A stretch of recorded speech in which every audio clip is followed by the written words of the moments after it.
Today I'm here with Juli Hammersley, who is the founder of Peace Partners. And this is a special interview in celebration of Peace Partners being 5 years old.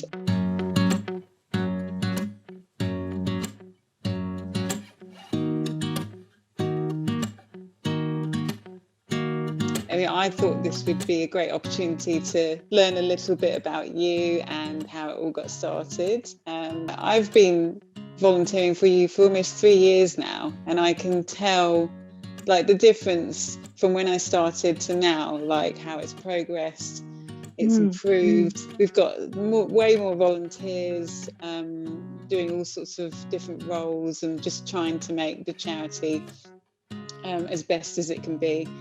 And I'm really proud to be part of it because everyone involved is so dedicated and friendly and talented in whatever area they're doing. And it just makes it easy to work with you guys and do what we have to do. So you at the head of it, very patient and calm. Well, no, it's not just me, obviously it's everyone really.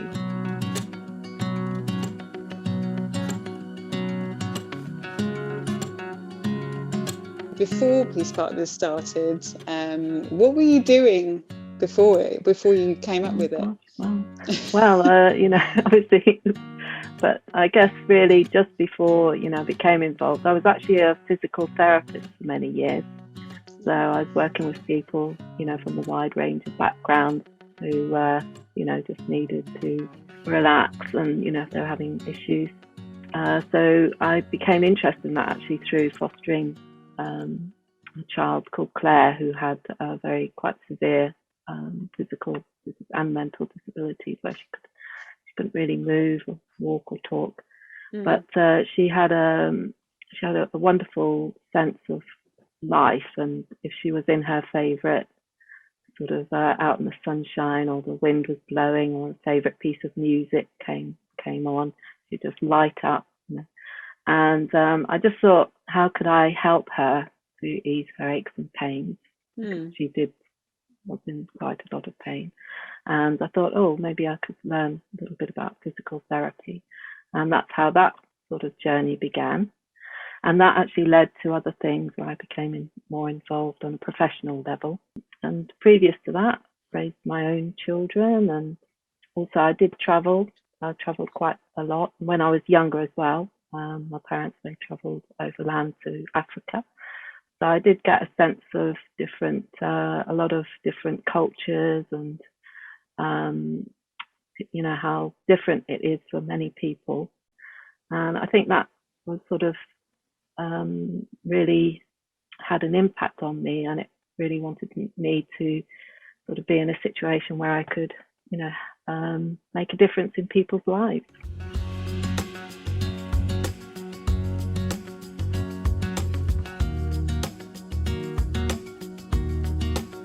Going through Africa, this was many years ago now, but even so, I was at an age where I can still remember traveling through some of those communities and the different cultures, different ways of life, and and even though some people are in that sort of situation where they haven't got much physically, that appreciation for life is still there, and that's one of the things that I saw in Claire. And even though physically she didn't have much, she still had that appreciation. I think that really had quite an impact on me. How did you come up with the idea and the name? I guess what happened was I had been sort of travelling in India and Nepal in 2014, and that's when I first became more involved with heard about the Food for People project, which the Premrat Foundation had set up. And while I was in India and travelling, I was actually able to visit those facilities and write a blog about them. And it was that, again, was such a experience, and it really I was just so inspired to see, the impact that it had on the children who were able to eat a hot, nutritious meal, how they could then go on to school and really learn because they weren't hungry. People from that region, the whole health of those regions was improving because the children at the facilities were taught basic hygiene skills, just washing hands basically.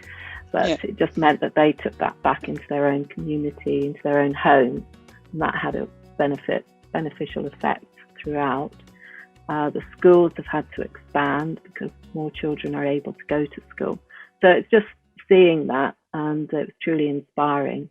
And so when I came back, I thought, well, what can I do? What can I do to, make that difference and support the work? I met some other people who were sort of involved as well and were interested in setting up a charity in the UK.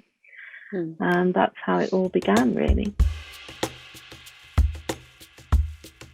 Who were the people that you connected with? They were Mary Dalgleish and Dorrie Jones, who were and myself, we were the founding trustees.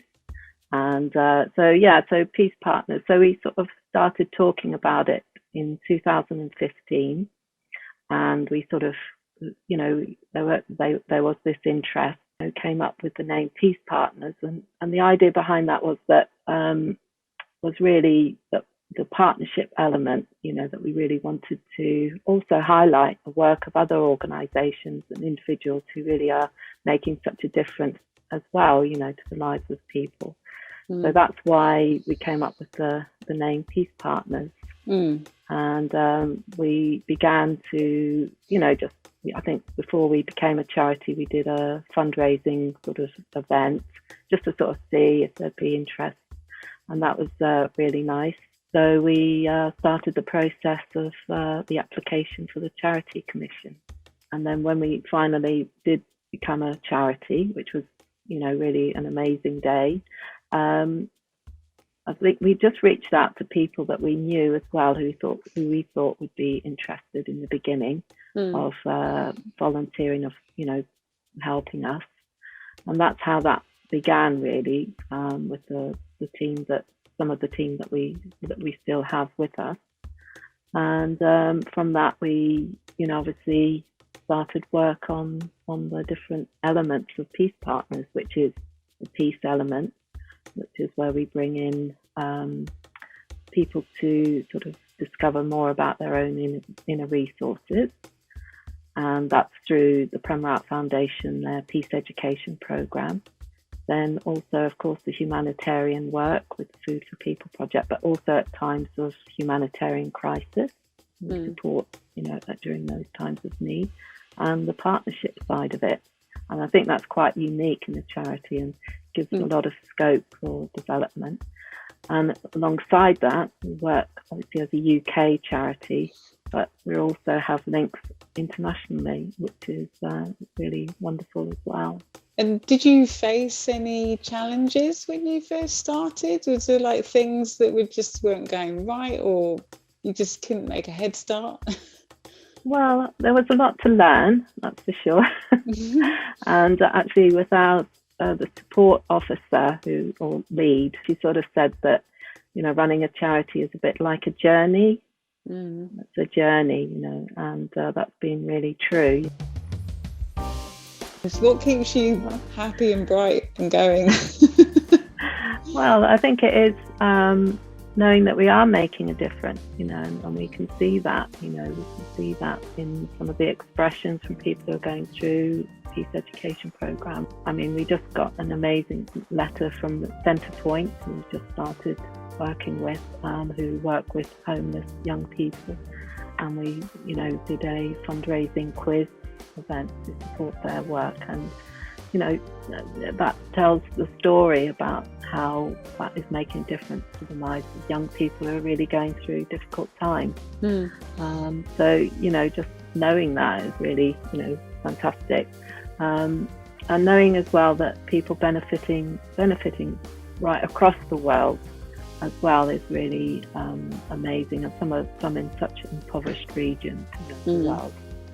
But I think also, it is, as we were saying, such a great team of volunteers, and our donors and interested people in what we do. It all, makes it really alive and valuable.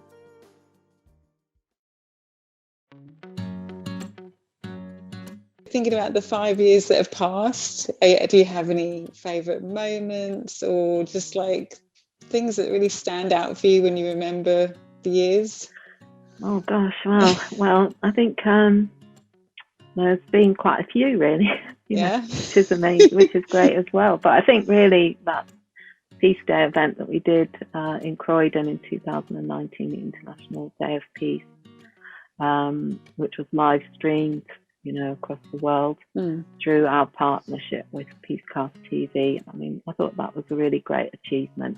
And I think it really pulled all those elements together that we work on, the partnerships and connections, working with the lottery funding. We were successful in that, which was great to receive that. And also I think working with young people, like with the gangs and knife crime, again going back now to 2018, 2019, when we were working with the Ubuntu Roundtables project and the work that they do with young people. Also, I think I have to talk about the screenings that we did.